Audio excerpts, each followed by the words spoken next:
फर्नांडिस को छोड़ करके शरद राव ने बनाई। उसका उद्घाटन करने के लिए शरद पवार जी आए। मैं वहां पर उसका असिस्टेंट जनरल सेक्रेटरी था। वहां पर मैंने ये कृषि मंत्री थे। मैंने वहां पर एक कॉल दिया कि जो डब्ल्यूटीओ के साथ समझौता हो रहा है इसका पुतला जलाया जाना चाहिए। इन्होंने उसका उद्घाटन किया और उसी के अंदर मैंने जो है कॉल दे दिया, हाथ खड़े करवा दिया। ये प्रस्ताव पारित हो गया एचएमकेपी में कि हम पुतले जलाने का काम करेंगे।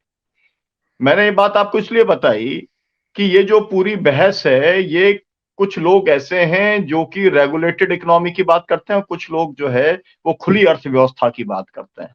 खुली अर्थव्यवस्था को मानने वाले शरद पवार हैं, ये पूरा देश जानता है।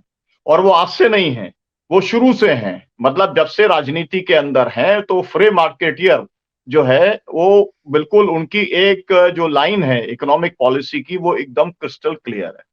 ये वही लाइन है जो मनमोहन सिंह की लाइन थी। ये वही लाइन है जो कि चिदम्बरम की लाइन थी। ये वही लाइन है जो इस देश के अंदर पॉलिटिकल पार्टीज चलाती रही हैं और एक किस्म का कंसेंसस जैसे विदेश नीति पर रहता था ऐसा बना करके चलाती रही हैं। तो मेरा कहना यह है कि जो उन्होंने अडानी को लेकर के बोला है वो अति जो है वो क्या आपत्तिजनक है। और लेकिन आपत्तिजनक है क्योंकि वो उनकी अंडरस्टैंडिंग है और उस अंडरस्टैंडिंग को उन्होंने छुपाया नहीं है। उन्होंने कहा कि हम शुरू से टाटा बिरला की सरकार जो है वो बोलते चले आ रहे थे उसके खिलाफ में और अब अडानी इसको अंबानी आप का बोलते हैं, लेकिन मुझे समझ में नहीं आता कि इसके बिना कैसे प्रोग्रेस हो सकती है। ये एक वैचारिक समस्या है और इस वैचारिक समस्या से तमाम सारे दल ग्रसित हैं इंक्लूडिंग कांग्रेस पार्टी, क्योंकि उसी ने एलपीजी को शुरू करने का काम किया था। ये एक बात रही, मैंने इकोनॉमिक पॉलिसी की बात रही। दूसरी बात मैं आपसे कहना चाहता हूं, दूसरी बात यह है कि ये वही शरद पवार हैं जो शरद पवार के बारे में नरेंद्र मोदी ने कहा था कि मेरे को उंगली पकड़ के इन्होंने चलना सिखाया।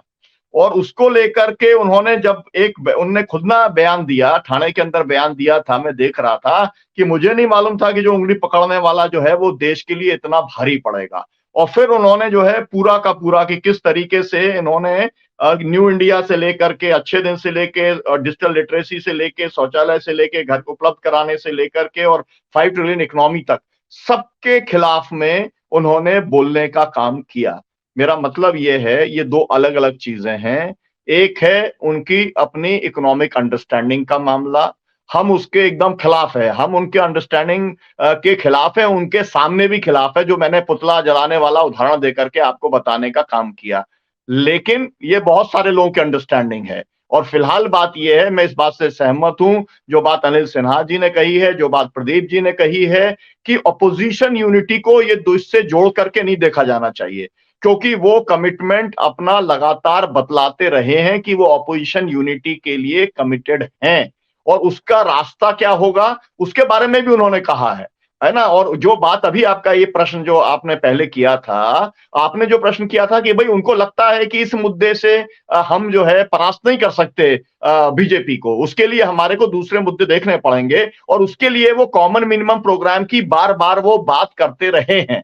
तो कैसे जाना है, मतलब यह है कि भाजपा के खिलाफ थे, भाजपा के खिलाफ हैं, आगे भी भाजपा के खिलाफ में ऑपोजिशन के पार्टीज के साथ में उनको चलना है। लेकिन अपनी उनकी अपनी इकोनॉमिक अंडरस्टैंडिंग है और उनके अपने अडानी अंबानी से रिश्ते हैं, ये खुले रिश्ते हैं, ये कोई छुपे वाले रिश्ते नहीं है, ये मैनेजरी वाले रिश्ते नहीं है। जो बात जो है अरविंद केजरीवाल ने कहा था कि है ना पैसा मोदी का है और जो है वो मैनेजरी करने का काम जो है वो अडानी कर रहे हैं, ऐसा मामला नहीं है। मामला खोला जो है वो एकदम है। तो इसलिए हमारे लिए ये आपत्तिजनक है, हम इसका पूरी तरीके से विरोध करते हैं। लेकिन इससे कुछ मामला बिगड़ जाएगा ऑपोजिशन यूनिटी का, या इसके भारतीय जनता पार्टी को कुछ लाभ हो जाएगा, वो टेंटेटिव ठीक है, थोड़ी बहुत वो हवा बना लें, लेकिन आपको मालूम है कि वो शरद पवार है, वो जानते हैं आगे किस तरीके का क्लैरिफिकेशन देना है। और ये बात जो अभी ज्ञानेश्वर जी कह रहे थे, ये बात सही है कि जब उन्होंने महाअघाड़ी को बनाया